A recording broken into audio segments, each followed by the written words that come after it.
ようこそコツアス鉄道チャンネルへ。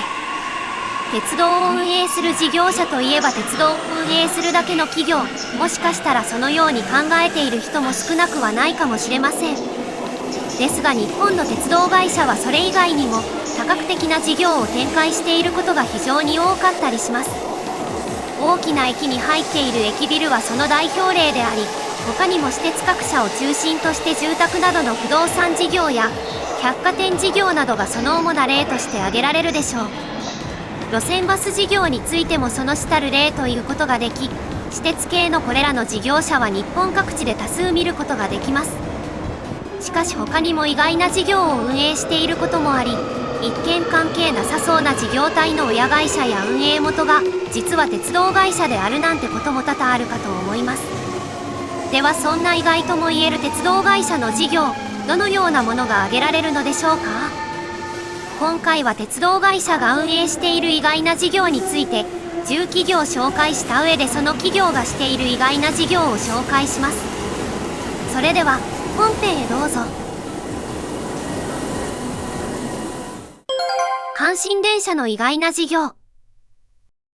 大阪、梅田を拠点に神戸方面へ路線を伸ばす阪神電気鉄道は日本のインターアーバンとしては最古の鉄道会社です。かつては待たずに乗れる阪神電車というキャッチコピーで阪急電車や国鉄、JR と熾烈な乗客獲得争いをしていましたが、村上ファンドによる買収問題を発端とした株式に関する問題で阪急ホールディングスと経営統合されており、現在の阪急電車と阪神電車は住み分け状態にあります。そんな阪神電車が行っている鉄道以外の意外な事業、どんな事業があるのでしょうか。まず一つは皆様もご存知かもしれませんが、セリーグに属するプロ野球球団である阪神タイガース。阪神タイガースは1935年に大阪タイガースとして設立された日本プロ野球界の中では最古参に属するチームです。甲子園にある阪神甲子園球場を本拠地として活動しており、関西を中心に多くの虎党と言われる熱狂的ファンを集めており、参加する試合には常に多くの観客を集めています。阪神電車は大阪タイガースとして創業した当時からこの阪神タイガースのチームオーナーとなっており、阪神タイガースがもたらす経済効果は阪神電車にとっても重要な収益源の一つとなっています。2023年には2005年以来18年ぶりのセリーグ優勝と阪神なんば線シリーズことオリックスバファローズとの間にて日本シリーズに勝利して日本一にも輝いています。かつての白い霧事件における対ロッテ戦における2005年日本シリーズの惨敗っぷりを覆すかのような日本一は世間の間でもかなり話題になったと思われます。そしてもう一つ意外と思われそうな事業が音楽メディアのビルボードジャパンの運営です。ビルボードジャパンは2006年より始まったアメリカの音楽チャートで有名なビルボードの日本版であり、日本国内の音楽ランキングやイベントなどを提供しています。このほかライブハウスであるビルボードライブを運営しており、現在は東京、六本木、大阪、梅田、横浜、北中通りの3カ所にあります。ビルボードジャパンは音楽業界において高い影響力を持ち、多くのアーティストやファンにとって重要な情報源となっています。ただしビルボードジャパンの運営に関しては阪神電車本体が直接管理しているわけではなく、エンターテインメント事業を手掛ける子会社で阪神電車が 100% の株式を保有している阪神コンテンツリンクが担当をしています。ちなみに阪神コンテンツリンクはビルボードジャパン以外にも阪神タイガースの試合中継に関する映像制作や配信をするチームであるタイガースアイという組織や、阪神電車の車内や甲子園球場に掲出される広告代理店や広告の企画制作などを行う阪神エージェンシーの運営もしています。西鉄電車の意外な事業。西鉄こと西日本鉄道は福岡県を中心にバス事業を本業として営む会社ではなく、福岡県で鉄道事業を展開する大手私鉄です。天神大牟田線、太宰府線、天城線、貝塚線という4つの鉄道路線を現在保有、運営しており、発展続ける福岡都市圏にとって重要な存在となっています。そんな西鉄電車が運営する意外な事業ですが、国際物流事業、いわゆる貨物フォワーダーがあります。戦後の復興が進む1948年に開始した西鉄の国際物流事業は、当時日本への定期路線を開設したばかりであったパンアメリカン航空と代理店契約を結んだことから始まります。そこから着実に規模を伸ばし続けており、現在では欧米やアジアを中心に29カ国、地域の計121都市に拠点を持つ西鉄の重要な収益源として現在は君臨しています。西鉄の売上自体も2006年に初めてこの部門が首位となり、2023年にはこの部門だけで西鉄グループ全体において半分近くの売上を占めるようになるほど成長。日本における貨物フォワーダー事業においては、日通、近鉄エクスプレス、優先ロジスティクス、阪急阪神エクスプレスに次いで5位の売上高を獲得するようになっています。ちなみに西鉄の国際物流事業は東京、日本橋に拠点を置かれ、福岡の本社とは全く別の事業体として活動しています。3000人以上を抱える国際物流事業の社員さんたちも国際物流事業に専念して携わることとなっており、福岡の西鉄本社とは同じ会社だけど違う会社のような存在だそうです。英語略称も運輸部門はローマ字表記の西鉄で、西鉄と表記されたロゴは西鉄電車や西鉄バスなど、福岡を中心に北部九州では至る所で見かけるロゴですが、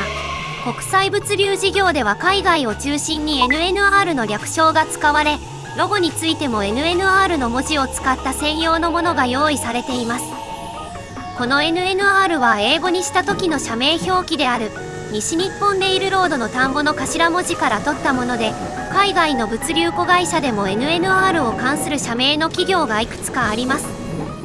ところで貨物フォワーダー部門を運営する鉄道系の会社には、西鉄以外にも近鉄グループホールディングスや阪急阪神ホールディングスもあります。しかし近鉄は近鉄エクスプレス、阪急阪神は阪急阪神エクスプレスとして子会社が運営する体系をとっているのに対して、西鉄の場合はまるで別会社のようだとしたとしても、正真正銘で西鉄本体が運営していることが特徴であり、この点は他社との違いであり特徴とも言えるでしょう。京急と南海の意外な事業。京急は東京都と神奈川県で鉄道事業を展開する大手私鉄で、正式名称は京浜急行電鉄と言います。その飛ばしっぷりや独特の特色を持った電車、また独特の運転方法から根強いファンが一定数います。その特色などから京急は関東にいながら関西の大手私鉄と形容されることも多々あります。一方南海電車は大阪府と和歌山県で鉄道事業を展開する大手私鉄であり、こちらの正式名称は南海電気鉄道といいます。南海鉄道として1885年に創立された会社をルーツに持ち、現存する日本最古の私鉄ともなっています。南海電車もその特色などから関西にいながら関東の大手私鉄と形容されることも多々あります。そして京急と南海電車は共に空港アクセス鉄道として多くの外国人旅客が利用する私鉄という共通点があります。京急は羽田空港へ、南海電車は関西国際空港です。共に空港アクセス鉄道としても機能するこの2社ですが、実は同じような意外な事業を運営するという点において共通点を持った鉄道会社でもあったりするのです。それはボートレース場。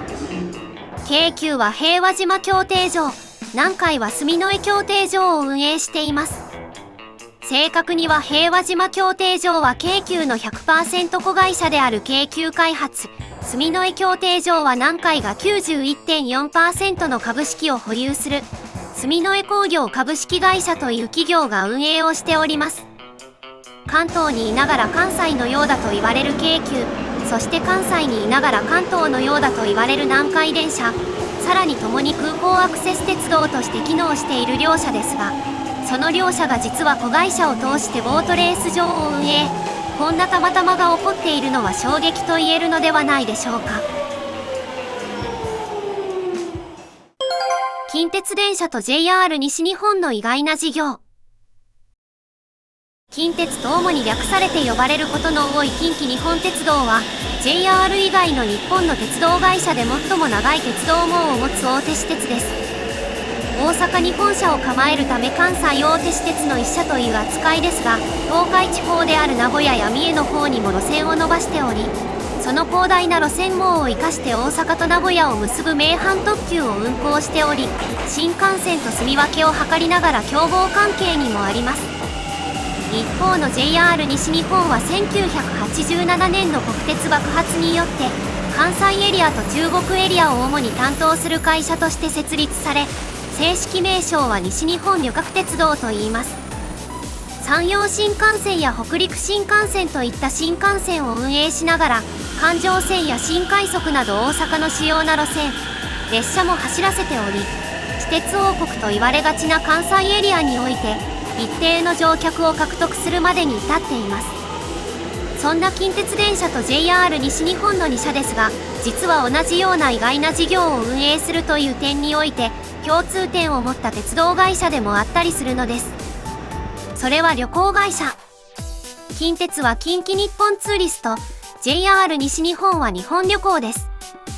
共に国内の大手旅行会社として名を連ねる存在であり、現在近鉄グループホールディングスは近畿日本ツーリストを傘下に従え、同様に近鉄グループ傘下で旅行事業を手掛けるクラブツーリズムも傘下に収めた中間持ち株会社である KNT-CT ホールディングスの株式を 53.36% 保有しています。一方の日本旅行は JR 西日本が 79.8% の株式を保有するほか、それぞれ独自の旅行会社を傘下に従える JR 東海や JR 東日本も少数ながら日本旅行の株式を保有しています。ただしこの両社が大手旅行会社を傘下に従えた経緯は実は異なっていたりします。近畿日本ツーリストは近鉄社内の旅行部を発端とし、当初は当時の社名である関西急行鉄道から環球旅行社という名称で、後に戦時中の合併で環球が近畿日本鉄道となり、そこで近畿日本交通社株式会社という名称になり、戦後にこの会社は近畿交通社と社名を変えて、さらに近畿日本航空観光という社名へ変えています。一方で戦後に独立系の旅行会社として日本ツーリストが設立され、1955年に日本ツーリストと近畿日本航空観光が合併したことで、近畿日本ツーリストとなった経緯があります。ちなみにクラブツーリズムは近畿日本ツーリストの社内で、従来からの店舗営業型旅行業ではない形態として、いわゆる社内ベンチャービジネスとして登場したことが発端です。一方の日本旅行はもともと独立系の旅行会社でしたが、2001年に JR 西日本の旅行業部門である TIS 本部の業務を成就し、以降 JR 西日本との関係性が強まっていきます。翌2002年に JR 西日本が第三者割当増資を実施し、現在のような JR 西日本の関連会社としての地位となっています。ちなみに近鉄も JR 西日本もどちらも大阪に本社を構えていますが、近畿日本ツーリストと日本旅行については、共に東京都内に本社を構える会社となっています。東武の意外な事業。東武鉄道は関東地方を中心に鉄道事業を展開する大手私鉄です。1897年に創立された歴史のある鉄道会社であり、東京と埼玉、千葉、栃木、群馬という広範囲に鉄道網を広げております。路線長は関東大手私鉄ではダントツトップであり、2000年代に入って名鉄が不採算路線を大量に廃止して以降、近鉄に次いで日本の私鉄では第2位の路線長となっています。そんな東武が運営する意外な事業ですが、東京スカイツリーがあります。東京スカイツリーは2012年に開業した電波塔であり、東京タワーに代わる東京の新たなランドマークとして、現在は広く知られている存在となっています。その高さ634メートルとなっており、紛れもなく日本で最も高い建造物です。世界でも有数の高さを誇る建築物となっており、世界一高いタワーとしてギネス世界記録に記録されており、人工の建造物としても828メートルの高さを誇るドバイのブルジュハリファ、679メートルの高さを誇るクアラルンプールのムルデカ118に次いで、現在世界第3位の高さとなっています。そんな東京スカイツリーの建設運営を手掛けるのは、東武鉄道の子会社である東武タワースカイツリーで、東武鉄道はこの会社の株式を 100% 保有しております。ところで、なぜ東武が東京スカイツリーに関わるのでしょうか？それはこのエリアが建設の第一候補にあり、その土地を東武が保有していたためです。東武はかつて成平橋駅の貨物駅としてこの土地を供用しており、1993年の貨物列車運行廃止まで使用され、その後暫定的に10両編成対応のホームが設けられていました。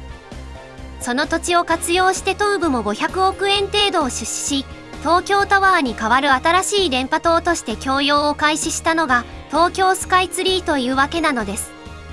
だから東武が大きく関係するということです。JR 東日本の意外な事業。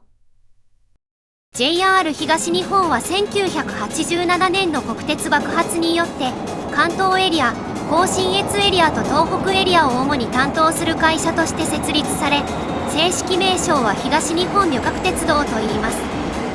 東北、上越、北陸新幹線という北方面に向かう新幹線や山手線などといった首都圏有数の在来線を運営しており、売上高は世界の鉄道会社でもトップクラスとなっています。そんな JR 東日本は国鉄爆発当初から事業多角化に取り組み、ビューカードやスイカ電子マネー事業なども手掛けています。その中で意外性のある JR 東日本の事業としては、ショッピングセンターであるルミネの運営でしょう。ルミネは JR 東日本の 100% 子会社である株式会社ルミネが運営するショッピングセンターで、首都圏を中心に多数の店舗を展開しています。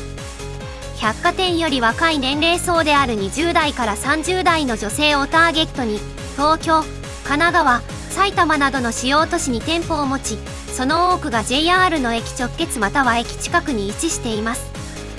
この他にアジア圏の海外にも店舗を2つ構えており、シンガポールのルミネシンガポール、インドネシア、ジャカルタのルミネジャカルタがあります。もともと国鉄時代からルミネはあったのですが、現在は国鉄時代の暗いイメージから脱却するように、改装やテナント誘致を進めて今のようなイメージを作り上げました。そういった企業努力が功を奏して、現在はパルコなどと並ぶ有数ファッションビルブランドとなり、日本一のファッションビル運営会社となったのです。ただしルミネは商品価格1万円以下を切るテナントが多く、手頃な価格設定を武器にしたファッションビルとなっています。一方で少し上の層の30代から40代の世代に向けては、ルミネでは訴求力が弱いことも事実となっています。そこでそういった本物志向の顧客層を取り込むために、現在はニューマンという新たなファッションビルも展開しております。ただしニューマンは今のところ2店舗のみであり、新宿駅南口のバスタ新宿が入居する建物の店舗と、横浜駅西口に最近建てられた JR 横浜タワーの店舗のみです。京成の意外な事業。京成電鉄は東京と千葉県に路線網を伸ばす大手私鉄です。1912年に成田山産経客のアクセス輸送を目的として、京成電気軌道として設立されたことをルーツに持ちます。成田に乗り入れるということから開港当初から成田空港にも乗り入れ、現在は日暮里、空港第2ビル間を最速36分で結ぶスカイライナーを看板列車として持っており、その他に首都圏の通勤通学輸送も担い、また都営浅草線や京急線との直通運転も実施しています。そんな京成が手掛ける意外性のある事業としては、東京ディズニーリゾートの存在が挙げられます。東京ディズニーリゾートは、東京ディズニーランドと東京ディズニーシーの2つのテーマパークからなり、日本国内外から年間数千万人の訪問者を迎える世界有数のテーマパークです。運営主体はオリエンタルランドであり、京成電鉄はオリエンタルランドの大株主の一つとなっており、現在でも 22.15% の株式を保有しております。オリエンタルランドは1960年に設立され、当初は京成電鉄の他に三井不動産も出資していました。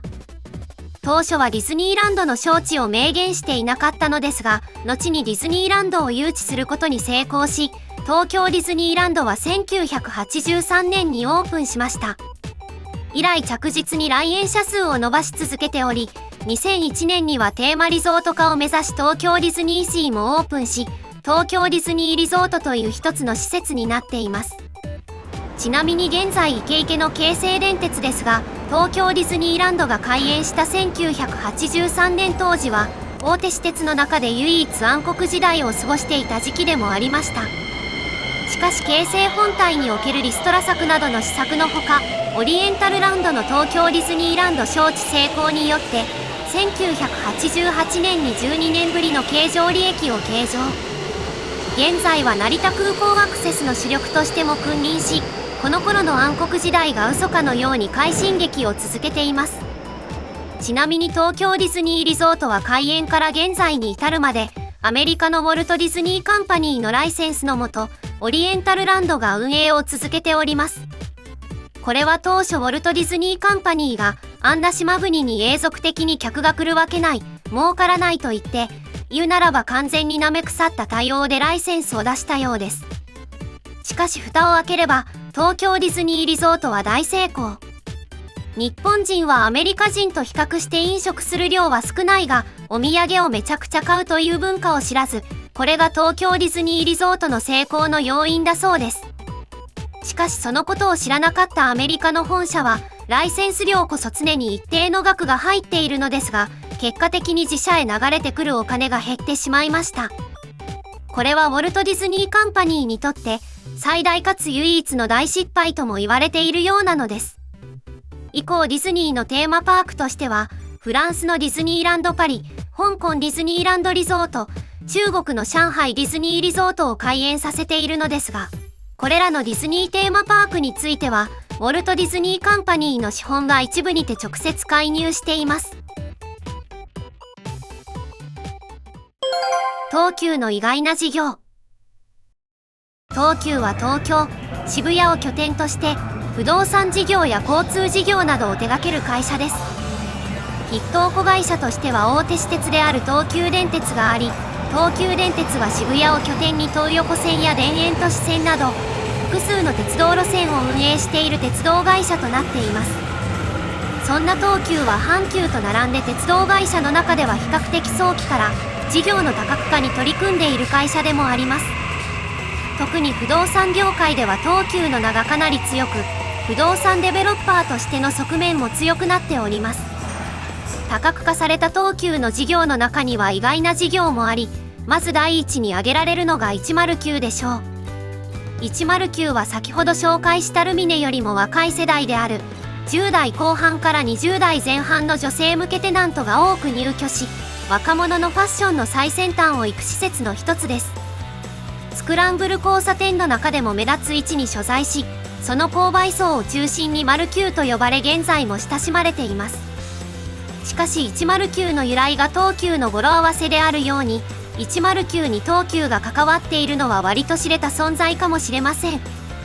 では東急が携わる事業としてもっと意外な事業はあるのでしょうか？ありました。航空です。皆さん、かつてジャスコと日本エアシステムという航空会社があったことご存知でしょうか？1971年に日本国内航空と東亜航空が合併して誕生した TDA こと東亜国内航空をルーツに持つ JAS は、かつて JAL や ANA と並ぶ日本三大航空会社の一角にありました。JAS はレインボーカラーの機体デザインを特徴として、日本では珍しい存在だったエアバス A300 を多数運用し、主に国内の亜幹線やローカル線を就航させていました。その他にも1996年から導入された MD-19 には、映画監督の黒澤明氏が手掛けた7種類の独特なデザインを施して運用したほか、JAS としては久々のボーイング機となった777-289も、レインボーセブンとして独自の塗装が施されており、その塗装は当時世界唯一の左右非対称デザインとなっていました。しかしジャスはバブル崩壊以降経営があまり良くなかったようで、東急にとっては大きな負担となっていたのが現実。結果としてジャスは他社へ身売りされることとなり、最終的に JAL と吸収合併されることになり、2004年6月までにジャス便は消滅したのでした。ジャスの大株主だったことを受けてジャスと JAL の経営統合後、東急も一時期 JAL の株式を保有していたのですが、2010年に JAL が破綻したことを受けてすでに売却済みです。ちなみに JAL の破綻は東急の経営にも大打撃を与えており、路線系列がカオスになったのも大体このせいです。ただし今でも空の夢はまだ捨てきれていないようで、2016年には仙台空港が民営化することに伴い、前田建設工業やトヨタ通商とともに運営に参画しております。いかがだったでしょうか？今回は鉄道会社が運営する意外な事業をテーマに、10社8種類の事例について紹介しました。今回紹介した事例はこれから述べる通りであり、阪神タイガースやビルボードジャパンを運営する阪神電車の事例、国際物流事業を本体で運営する西鉄電車の事例、ボートレース場を運営する京急と南海電車の事例、大手旅行会社を運営する近鉄電車と JR 西日本の事例、東京スカイツリーを運営する東武の事例、ルミネを運営する JR 東日本の事例、東京ディズニーリゾートの運営に参画している京成の事例、